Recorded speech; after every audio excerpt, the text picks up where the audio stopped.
Hello, everybody. I am happy to see you all. As the music was playing, I lost my source sheet. I'm having computer troubles today, and I worked on this source sheet for the last 24 hours, and I just saw it said deleted. Your source sheet has been deleted. So I don't have a source sheet. We'll work through the material. I'll just give you links as we go. I'm a little flustered now. But the material's all there. It's just not now translated the way I want. It's not clear in form. So, life is life. It's a shame because it's a shame. Okay. Here's what we're going to look at today. We're in the laws of Shabbat, Hilchot Shabbat. We're in the Mishna of Shabbat, and we did the first Mishna last time, and it was all about carrying things from private domain into the public, right? And that's to put it simply, that's forbidden on Shabbat, right? Carrying things around, transporting things around, just having an object and moving it around in the public space on Shabbat is forbidden. Okay. Now, I called this class how we carry gender, because as we move forth into the laws of carrying on Shabbat, in the 6th chapter of Masechet Shabbat, there is a discussion that suffices to say is quite gendered. And there are things that women do, and there are things that men do, and it's sort of, we're gonna see some listing, we're gonna see some categorizing, we're gonna assign things to women, and we're gonna assign things to men. And there's the Mishnah, one of the Mishnayot that we're gonna look at today is well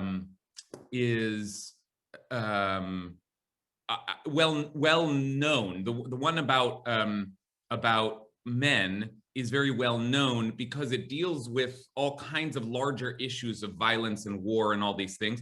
But that is all to say that that Mishnah deals with some features of human life that are often associated with men. And I never really realized that just beforehand, there's a discussion of women and what women are doing in a similar legal case. All of which is to say, and I know this, I'm talking about it sort of outside of the text. We'll look at the text soon, but all of which is to say that we think about gender a lot in this day and age. It's one of the great topics of our age. The reflection on gender and what gender is and how it is developed and how real it is. And it's a concern of ours. And also one of the chief concerns that we have is the way that gender can be used as a form of control and oppression and sort of social limitation. When we talk about gender in Judaism, we often go straight to the laws that deal directly with sex anyway. We go straight to the laws that deal with what women are allowed to do or not allowed to do, what men are entitled to do or not entitled to do. We often go straight to those kinds of laws, and we've done that in this class before. Or we look at laws that simply deal with the interaction between the sexes and sex itself. So the laws of marriage and divorce and sotah, cases that deal with women and men and their biological interactions and the social arrangements that form around them. But what I want to do with you all today is to take a look at a couple of cases that don't really discuss gender.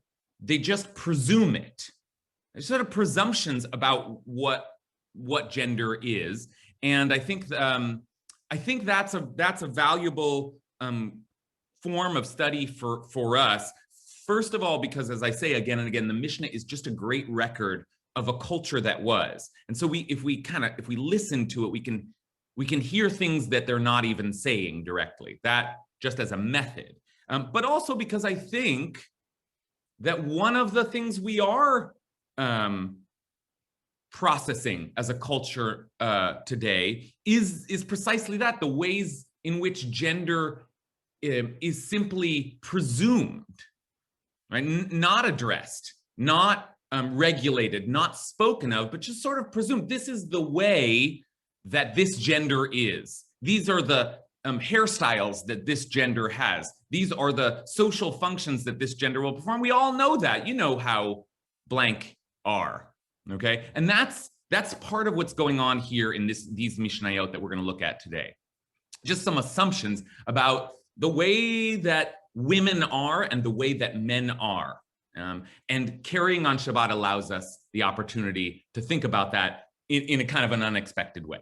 Okay, so that's our topic for today. I'm still recovering from the total loss of my source sheet. I'm like, okay, but I'll make it. Okay, so let's say a blessing and ask for God's help with this class today.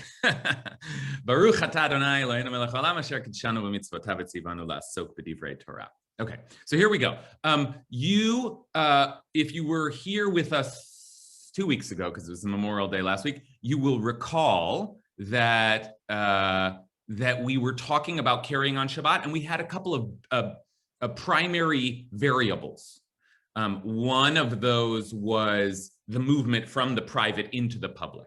A thing has to be moved from private into public or from public into private. That's what defines carrying on Shabbat, which is forbidden. Okay, so that's just like, we know that you are not supposed to transport goods from one great distance to another, from one domain to another. I'll just add to that for the purpose of our discussion that when the sages formulate the final kind of law on carrying, they don't just think about the public to private, but actually they just start saying it's best if you don't transport goods too far at all. So no, you wouldn't want to be carrying things around in the public. Even if you stay in the public, you wouldn't want to walk with an object more than Daled Amot, more than 4 cubits. That's going to come up in our discussion. So just so you know, you're not in the, ultimately the sages decide we were not just given free rein to carry around in the public. We shouldn't be carrying stuff around for great distances, even in the public space. The other great variable that which we won't have to think about much today, that we looked at last week, was that carrying is something that has to be done fully by one person in order to be a true violation of the law. That is, if I pick something up and you take it out of my hand, somehow we carried it together, this is what we discussed last time, then technically it doesn't count. We haven't actually violated the law of carrying because nobody did a full carrying. Okay, so that was the discussion we were in. And then the Mishnah goes on and keeps talking about various prohibited activities. And in chapter 6, the Mishnah comes back to carrying. And the way that it opens up is to ask the question, I'm going to check one more time to see if I have my start. No, it's gone forever. So sad, so sad. Okay, so we're going to go straight in now to the Mishnah itself. Are folks fine if I just screen share it, or do you want a link? Who wants a link to the Mishnah? People like looking at it on the site. Okay, I'm going to link. I'll link you just to the actual Mishnah itself. It's going to be a little clunky because now we have to deal with Safaria's translation instead of mine, but that's fine. Okay, so it's Mishnah 6:1 in Tractate Shabbat. And here it is. Okay, so let's take a look. And it begins with the question, or not the question, but the sort of, it actually is formed in a question. In a question. And there's a huge introduction here, which is sort of annoying. Everything's going to be a little annoying today, but bear with me. The question here is, B'meh isha yotza, u'b'ma eina yotza. So here's the little introduction. The Mishnah lists items that a woman may or may not carry into or wear into the public domain on Shabbat. Okay, so this is just an introduction that Safaria adds. The actual translation is down here. And, just to clarify even further the format here, the bold is the actual text of the Mishnah, whereas this is filler just to make the English sentence clearer. Okay, so here is here's the opening question. With what items may a woman go out into the public domain on Shabbat, and with what items may she not go out? Okay, a woman may neither go out. Okay, so that's the opening question, just to clarify. What kinds of things are women, which is a strange question. What can women carry into the public domain on Shabbat? And what can they not carry into the public domain on Shabbat? A strange question for lots of reasons. First of all, because why are we focusing on women? But also, what do you mean? You can't carry anything on Shabbat. You can't carry anything on Shabbat. So soon we will we'll have an answer to that strange language, but let's move just a little bit further so we have some material to be working with. So a woman may neither go out with strings of wool, nor with strings of flax, nor with strips of any materials that a woman braids in the hair of her head. Okay, so these are, as is often the case in the Mishnah often starts with, you can do this, but let's start with the things you can't do. So the things you cannot do are to go out with strings of wool, strings of flax, or strips of any other materials that a woman braids in the hair of her head. Okay, so that's the first law we get is braids that are kind of woven through with, and we see, people, weave in all kinds of materials to their hair to, hairstyles. So that kind of stuff is you cannot go out into the street with on Shabbat. Okay, any sense of why that would be? Why are we even? What's the hava mina here? What is the Mishnah worried about? Okay, too soon to tell. So let's take a look now at. You might be tempted to braid those into her hair, God forbid. Okay, that's close. And it's close or at least it's close to what Rashi offers. And what's important about Yonatan's guess here is the temptation, which is a huge rabbinic principle, sort of behaviorist principle of legislation, which is we should make things forbidden if in that situation, someone might come to do something forbidden. Okay, suffice it to say, it's not obvious that it's carrying when you braid things in your hair, and then Yonatan is picking that up. Is it really carrying? Am I carrying this shirt around when I walk around, or am I wearing it? Are we not allowed to wear things on Shabbat? Clearly, we can wear things. So, what constitutes carrying? So, let's take a look at Rashi's version of this interpretation in the direction that Yonatan was taking us. So, and again, I had all this laid out. I'm still complaining, but let's see if we can just find it here on the side. Okay, nope. Okay, hold on. I want to take us to,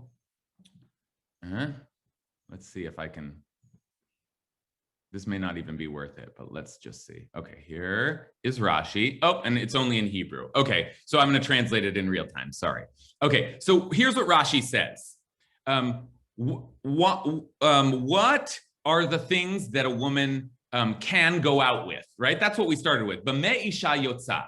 What can a woman go out with? And Rashi says, why can she go out with him? Dehavi tachshit velo masui. Let me just highlight this and then I'm going to translate it. Havi tachshit velo masui. A woman is allowed to go out with something if it is a tachshit, meaning an ornament, or a finery, but not a burden, meaning something you carry. Okay? If we can determine that what a woman is wearing is ornamental, then that's fine. She can wear anything that is for the purpose of ornament. And I could start attaching words to ornament, but that's part of what I want us to do today is think about what is the meaning of ornament? Why does someone ornament themselves? And why do we assume women are doing it? Okay, so that's, Rashi then goes on here and gives a very similar kind of explanation to the one that Yonatan suggested. But there are ornaments, v'gazur bei rabbanan, that nevertheless the rabbi said were forbidden.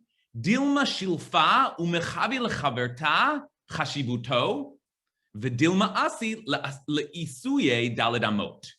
Here's the 4 cubits language. So Rashi says the sages forbade some ornaments, even though they were clearly ornamental, because they were worried that these ornaments a woman would have on but remove to show, check this out, to her friend, to show how fancy, how chashivut, how important they were. Okay? And then maybe she'd say, oh, take a look at my tiara here. It's so beautiful. Hey, look at my tiara. And then she'll have walked the 4 cubits and she'll have carried on Shabbat. Okay. That's a technical answer. And always with the Mishnah, we'll keep the technical answer in mind because that's the way the rabbis speak. They speak in terms of, well, what constitutes a violation? How do we make sure? How do we legislate so that you don't come to violate? And all of that is at play here. But part of what I want us to do in this conversation is also to just reflect on what is it that the rabbis are presuming. What does this say about women, right? And what are they saying to women?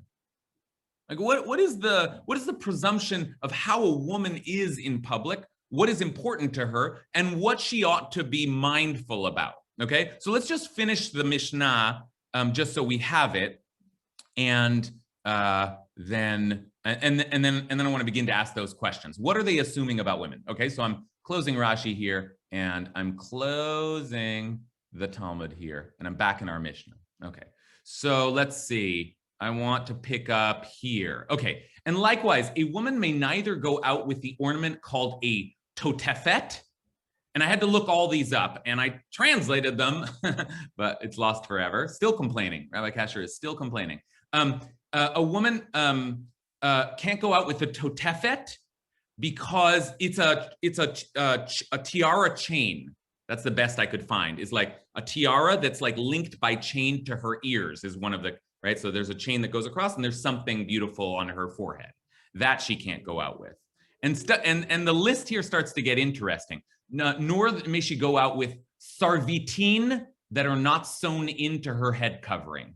That, so far as I could tell, were like dangles that one attached to a hair covering or a hat or a scarf. And if they were sewn in, that's fine, because remember, the worry is that she's going to carry them about. But if they're clip-ons, that's not okay. Even though that's ornamental. All right, let's keep going. I'm probably not going to give you the full detail of each, but a kavul is a woolen cap that she might use to attach things to. So it's the base it's not jewelry itself, it's the base that you would clip jewelry onto. And now things get really cool because she's not allowed to go out with a city of gold ornament. That's cool. So like the city of gold ornament is some kind of crown that has, just as we speak of Jerusalem as the city of gold, has Jerusalem carved into it. You know those little tchotchkes that they sell in like the stores in Jerusalem where you can buy anything with like the little like skyline of Jerusalem. So you have a little menorah with the skyline of Jerusalem, or you have but in this case, a crown that has, and it's just so, this is just like as an aside, just a cool moment to think that was the thing that they were doing back then. They'd have these crowns that had like Jerusalem, right, like displayed on it. But that crown is a worry. It's too much. It's too big. It's too clunky. And it's too, according to Rashi, it's too fancy. And clearly the worry is, according to Rashi, that she's going to say, look at my city of gold ornament. Look at this. Isn't this nice? And then she ends up carrying it. Okay. So let's just finish off the list. And then I want to hear what you think of all this. Nor with a katla ornament, forget what that is, nor with nose rings, nor with a ring that has no seal on it, nor with a needle that's not perforated. There's certain kinds of needles that were for decorative purposes and certain that were not. But okay, you see what's going on here in a general way, even though our interface is a little sloppy today. A woman can go out with tachshitin, with ornaments, and I think, jewelry. Let's start using a more common term, jewelry, but not jewelry, not certain kinds of jewelry, even though we know them to be ornaments, because we're worried about them becoming too much of a conversation, too much attention, and then they'll end up in carrying. Okay, so we understand the technical problem, and but what I want to think about today is just sort of what assumptions the rabbis seem to be making. What does it mean for a woman to have to go through this list of the things that she might wear in public, and the various items that some of which are okay and some of which are too much? Why do we assume that a woman has this whole catalog of things? And what are the rabbis saying to women as they prohibit certain of those things? So let's open the discussion there. Anyone have any thoughts so far, Marianka? It's a very surface observation just after listening to what Rashi was saying, about women suddenly taking things out of their hair and showing each other. He has no idea how long it takes to braid hair and make yourself beautiful. And there's no way a woman who made herself up is suddenly going to start to take things out of her hair to show her friend. So that was just my surface kind of reaction to that. That's a great reaction, because that's part of the conversation that we're having here. We're thinking also about the rabbis are just at a basic level, a bunch of men.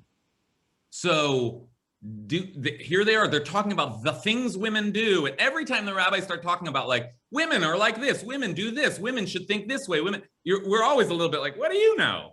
And in this case, Marianka says, well, yeah, and especially when it comes to, hygiene and making up, and like, these are activities the rabbis aren't doing. So Marianka wonders, really, she's going to unbraid a thing in her hair and show it to a friend? That they may have as they make their assumptions, being men, they may have the list wrong, even if they have the principle right. So that's an important start. Florine, you want to chime in?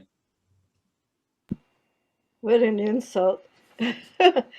On one hand, women are excused from certain observant rules because they supposedly have an inherent spirituality and they don't have to do those things, whatever they are. On the other hand, we are insulted as being spiritually very frivolous. Okay. I find that dichotomy very upsetting. Right. Okay. So I'll speak out just for 1 second again, the contrast that Florine draws between a certain kind of apologetic for the limited role of women in Jewish tradition, which suggests that no, women don't need that stuff. They're so holy, they're elevated. Okay, that you'll hear that out there. I don't know that that's present in the Mishnah, but what is present in the Mishnah, Florine suggests, is that the idea that women, what are we doing? Let's start thinking about women and what they carry around. Jewelry, well, of course, pretty stuff. That there's something kind of, Florine uses the word frivolous, that the assumption is women like pretty things. Now, I don't necessarily, that's one characterization. We can bat this around, and there's nothing wrong with liking pretty things. But as Florine reads it, there's rabbis sort of assume, like women, it's just like they like light and not important things, frivolous things. Okay, Maggie, you want to pick up on this?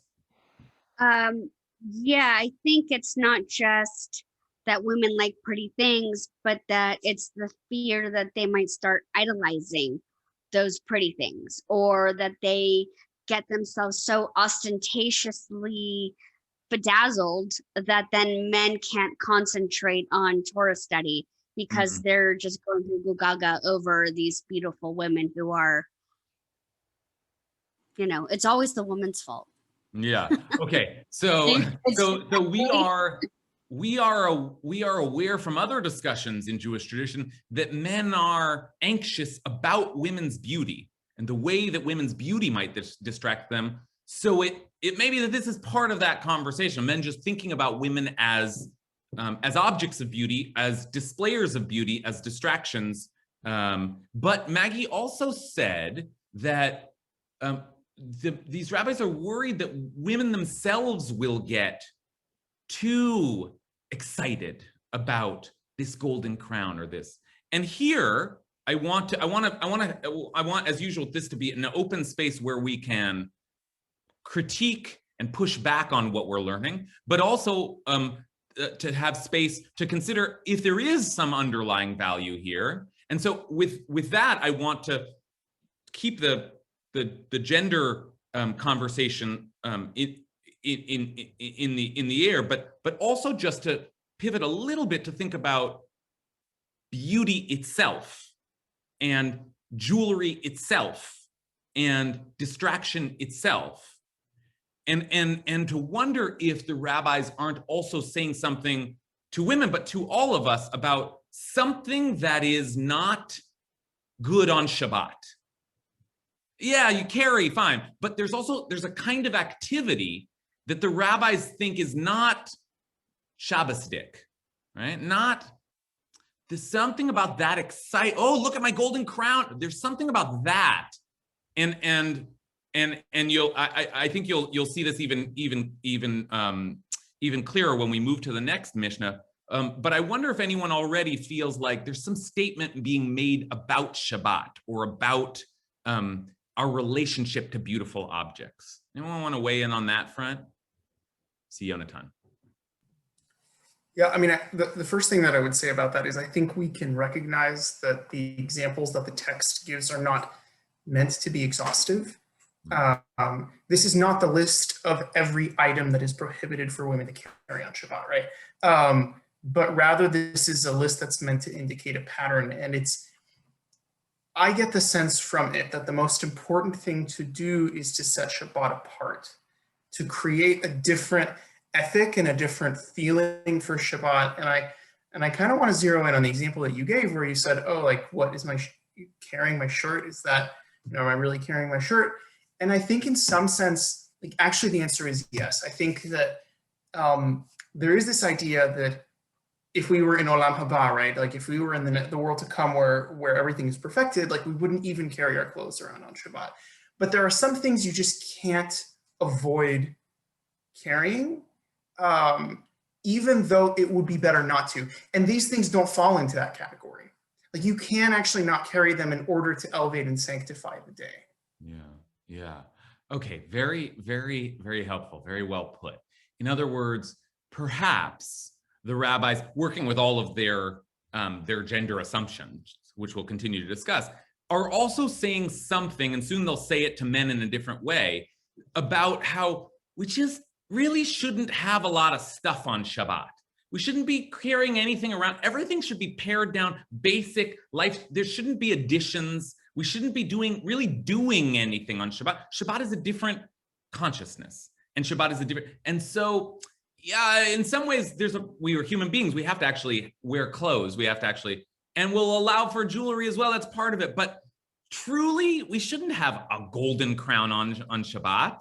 We shouldn't have a bunch of fancy, your Shabbat, I mean, it's a little funny because we do dress up nice on Shabbat, but maybe the rabbis are saying that's not a Shabbat ideal, is to be all fancied up.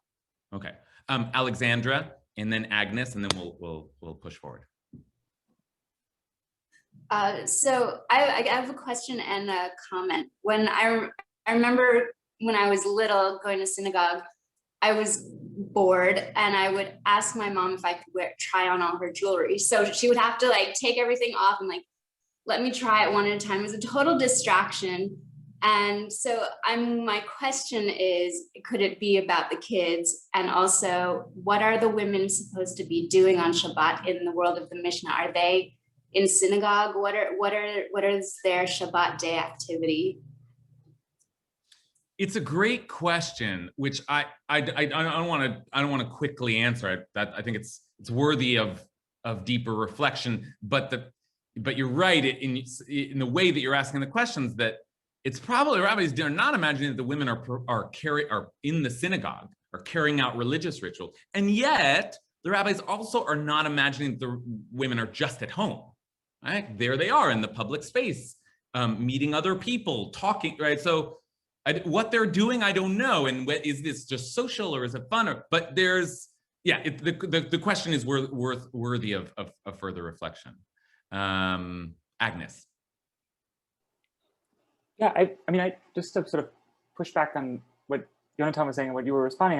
There's also this value that on Shabbat, it's like you're greeting a bride. You know, the bride is coming. You make something extra for a meal. You clean your house. Like there's a sense that you do want to have a little extra. But what the Rashi makes me think is that beauty, in the sense that the rabbis are talking about, is a social beauty between people. That's where the example of like showing your friend the thing is. And I wonder if there's a way in which you have an extra beauty that is relational between you and Hashem or something. That there's like, does beauty exist interpersonally? Does it exist so collectively? Where is the beauty is relational? So who is the relationship that's foregrounded somehow? Right. Great.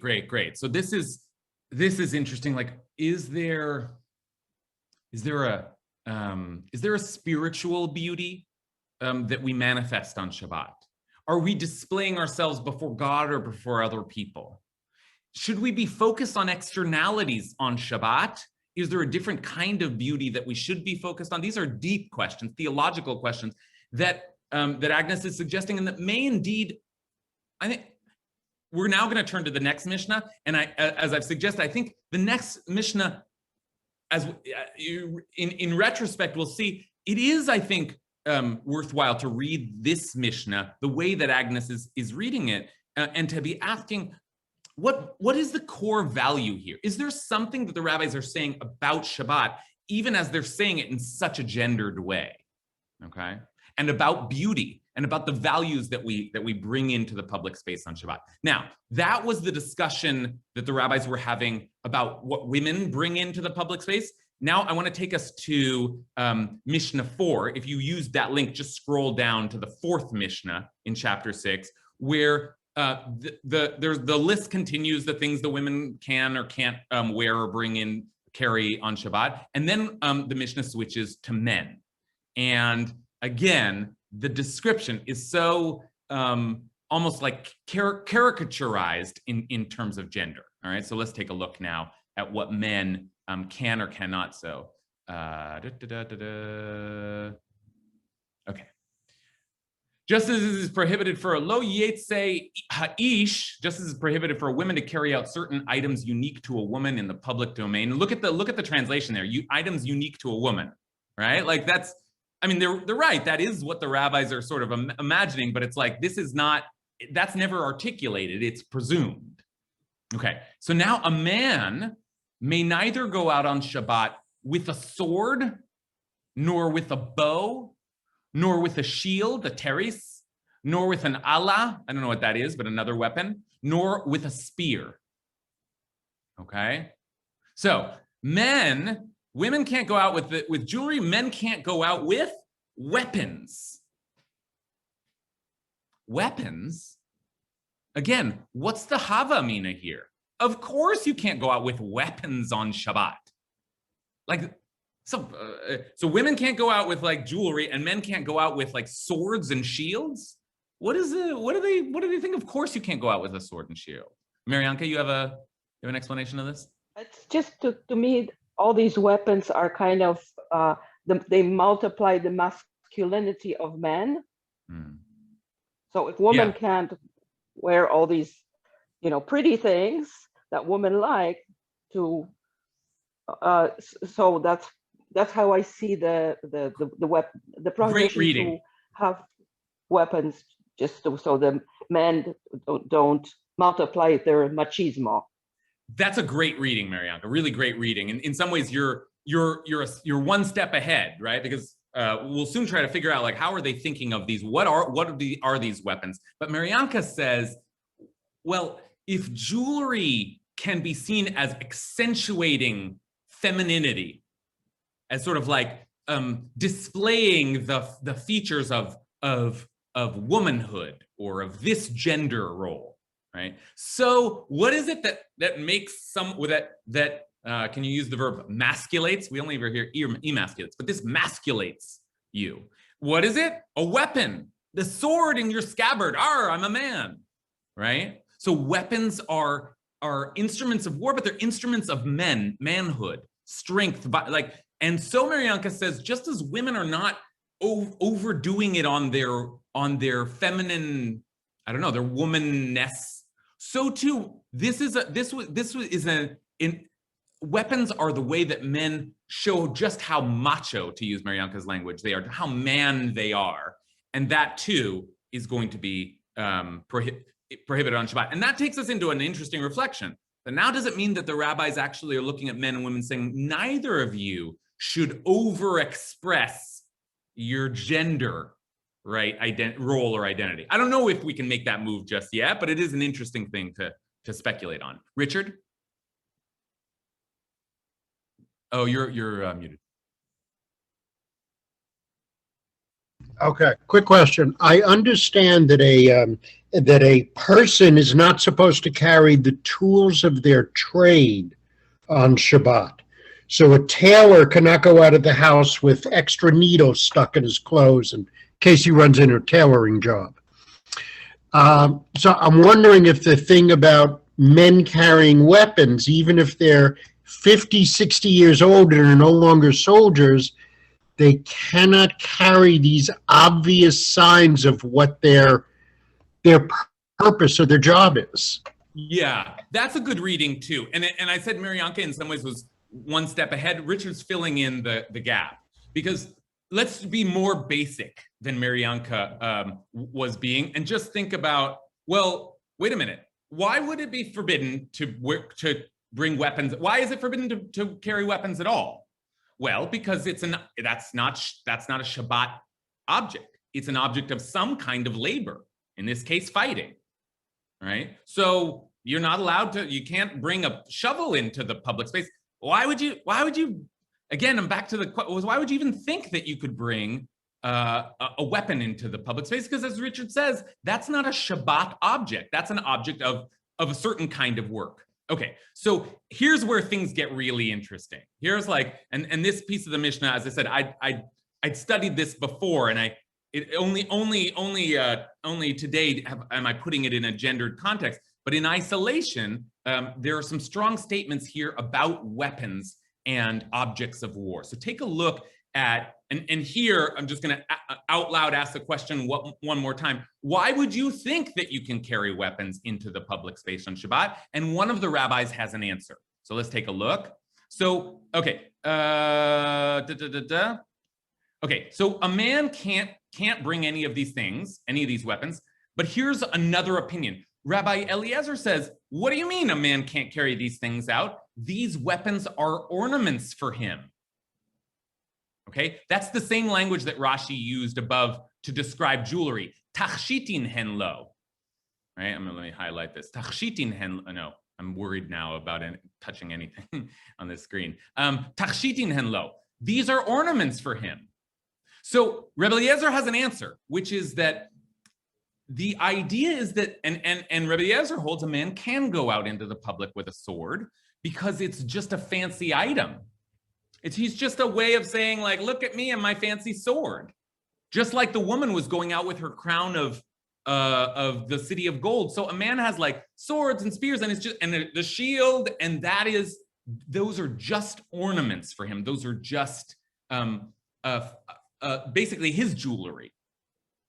Okay, that's the Havamina. And if that is true, if it were true that they're just ornaments, then maybe like other kinds of ornaments, he could wear them around on Shabbat, just like a woman can wear a regular necklace on Shabbat. And then maybe we get into some other discussion of, oh, okay, but don't wear I mean, it's hard to have that discussion seriously, because a woman can't wear clunky jewelry. When is a sword not clunky? You know, so it doesn't quite track, but that's the argument that Rabbi Eliezer is making. These are ornaments. Now just think about that for a sec. Weapons are like that's like your cool clothes. You wear weapons. You got a little, like, you know, the black leather jackets with spikes on them. You know, some kind of like, look, I'm tough. I have like weaponry on me. Okay. Great. Okay. So that's the idea. And Rabbi Eliezer is making kind of a strong statement. Maybe he could wear them on Shabbat because they're just jewelry. And now the Mishnah says something that, as I said, even, you know, just on its own, like is worth studying. and reflecting on as a statement about weaponry and war. So let's take a look. So Rabbi Eliezer says these are weapons, are ornaments for him, so he's permitted.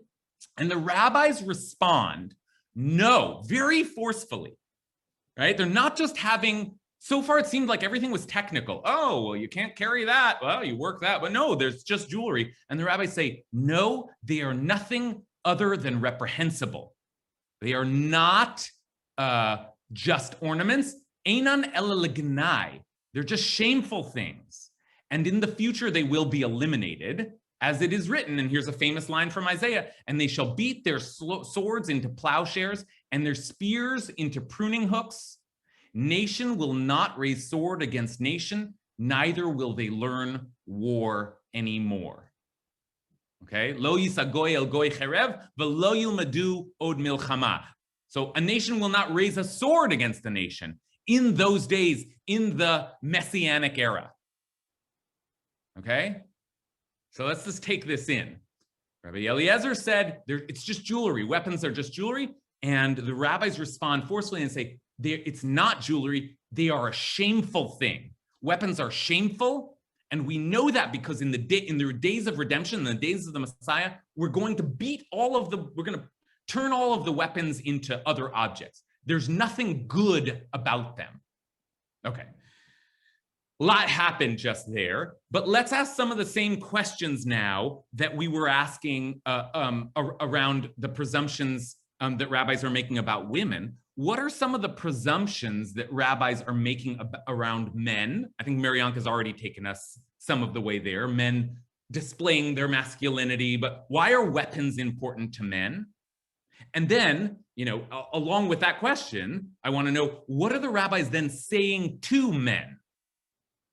How are the rabbis responding to that particular expression of male genderedness? Okay, so I'm just surveying to see if anyone who hasn't spoken yet. I want to give you an opportunity to jump in here. I'm always happy to go back to someone, but I want to give everyone a chance to participate. Just take a pause here. Okay, all right. So we're going to circle back around. Maggie. Well, I had put it in the chat, but I'm wondering if the carrying of weapons are like these symbols that the sergeants and the lieutenants, the higher up in the military, the more symbols you have on your coat, or the more colors you have on your coat and the more symbols you have on your sleeve, tells everybody where you are. I'm thinking that that's what it means to carry all these weaponries. And I agree with Randy, who says anything that takes your attention away from your relationship with Hashem is out of place. And I think that's very wise too. Good. Okay, so first of all, just a little bit of explanation, further explanation, thinking about how is it that weapons can be kind of ornamental? And right, generals with their different lines, there's different ways that military folk can express, I'm a high-ranking military person. I've really done battle. Did anyone see The Mandalorian, a Star Wars thing? Right, like the more advanced he becomes as a fighter, the different kind of like the armor, different armor that he gets to wear, because it's status. It's like, wow, I've earned this particular helmet, and then it really does. The helmet just becomes like in the discussion around women, another kind of like ornamental thing that you put on your head and you look fancy and you show off to your friends, right? And so it is, Maggie suggests, that God is saying that's not what I want you focused on. That's not, and I, that's part of what the conversation we're having here. It's a gender conversation, but it's also a Shabbat conversation. And there's something that God is saying to men that on Shabbat don't do that. And maybe the rabbis are saying more, actually, on Shabbat don't do that, but really because one shouldn't do that at all. These are shameful things. So let's continue to follow that line of thinking and ask, what are the rabbis saying about weaponry and war and masculinity? Let's turn to Jen. I'm actually going to take what Maggie said and push it back on femininity, although I think it would be relevant to sort of the way we do this, because we are interpreting this in a gendered way too, right? Like we look at that passage about what women shouldn't wear, and we read on it that it's talking about things like vanity and shallowness, because we have centuries and centuries of interpreting it that way. But the passage doesn't actually say that at all. It doesn't say anything about that. It just says that you show it to your friend, which can be an act of vanity. But I was thinking about Maggie, what she was saying in terms of like military rank, that when you have more decorative stuff, you have more money to afford decorative stuff. You are showing your social position compared to other people. And we do the same with our clothing and our jewelry, right? Like, look at this cool gold city that I can wear on my head because I can afford it. Hey, friend, look what I bought. There's a way that those things also stratify us socially. And because the text doesn't say why those things are a problem, we can read it as being about vanity because that's what we associate with those things. But it could be about status. It could be about a lot of other things too. That's great. That's great. Thank you, Jen. And when you describe it that way, I'm reminded of another image in the Talmud that says that on Tu B'Av, the sort of day of love, women would go out, another very gendered image, women would go out and sort of dance in the fields as a way of kind of like displaying themselves before potential suitors. And it says they would all wear white dresses because they didn't, and there it's explicit in the way that Jen was describing it, so that nobody would be showing, oh, I have more money than you, I come from a better family than you, I have, fine, fancy things. And so that is one very strong, reasonable way to read both of these cases, that women and men have these ways of saying, like, I'm a big, and remember Rashi's word, chashivut, I'm important, I'm rich, I have status, I'm better than you. And in both cases, and they do play out in gendered ways, but there's an overarching statement that maybe the rabbis, or maybe, I don't know, the Torah is making, that's not what Shabbat is. Shabbat, if you're in the social status conversation on Shabbat, you missed Shabbat. That's not what Shabbat's supposed to be about. So don't carry that social status into the public space, if I may kind of be loose with the language a little bit. Don't bring things in. If you're just wearing your clothes, okay. But if you're wearing a kind of clothing that's not your clothes, that's your little symbol, like, look at me, I'm so big and important and fancy. That's not Shabbat behavior. That's not the behavior that we are striving for when we enter into this spiritual space. So men and women, be careful about that displaying of social status, though at least on some level, the rabbis are imagining that displaying happens in a gendered way. Okay. All right. Let's take a couple last comments, then I want to look at one last thing with you all. Richard. And if not Richard, then Yonatan. I think there's some really important subtext here, which is that a person who goes out armed has anxiety about their safety, as a rule, right? Could be status. But this is a text that's being written at a time that there was no Israelite sovereignty, and they can't the rabbis cannot come out and say, oh yeah, arm yourself in case you get harassed by a Roman soldier. But like, that's a very real prospect that this is what they're actually talking about, right? Is this idea of like, when I go out on Shabbat, do I defend myself or does God defend me? Like and that's really a big dispute of like how much we see this even going back to the manna, right? It's like, do I look out for my own bodily needs on Shabbat, or do I just trust in God that my bodily needs will be taken care of? And in that case, even though they can't say it explicitly, I think this is quite different from the jewelry. This is great. This comment, I think, in some ways parallels Agnes's comment earlier in asking us to think about, wait a minute, what is the relationship I'm focused on Shabbat? What is the relationship with God that I have on Shabbat? What space am I entering into on Shabbat? And how do I think of acting out that spiritual reality? And it may be that on Shabbat, one of the things that I am aspiring to is a world where I am protected. I don't have to fear for my life because God protects me and I will be okay. Shabbat maybe protects me. And I don't mean that, like, foolishly, you take risks, but to bring around objects of war on Shabbat, and even if they're just ornamental, is a way of saying, I still live in the world where I have to take care of myself and I have to fight wars. I'm still in that reality, and that's not a Shabbat reality. Remember that we call Shabbat me'ein olam haba, a taste of the world to come. So what are the rabbis saying? They're saying in the world to come, Isaiah is very clear. We don't have weapons anymore. So it's Shabbat.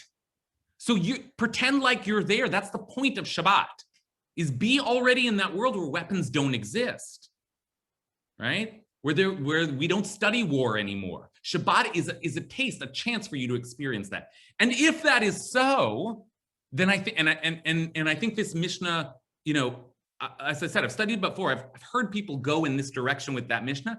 What I want to suggest today is that it must also then, if that were so, it must also be true that the rabbis are suggesting something about the case of women and extra ornament kind of presentation that also is not a world to come activity. That kind of ostentatiousness, that kind of status promoting or obsession with fine things and beauty, that also is not what we're aspiring to. That's not a world redeemed. That's a world of right now. That's some of the ways that we're stuck in the things that we think matter to us now.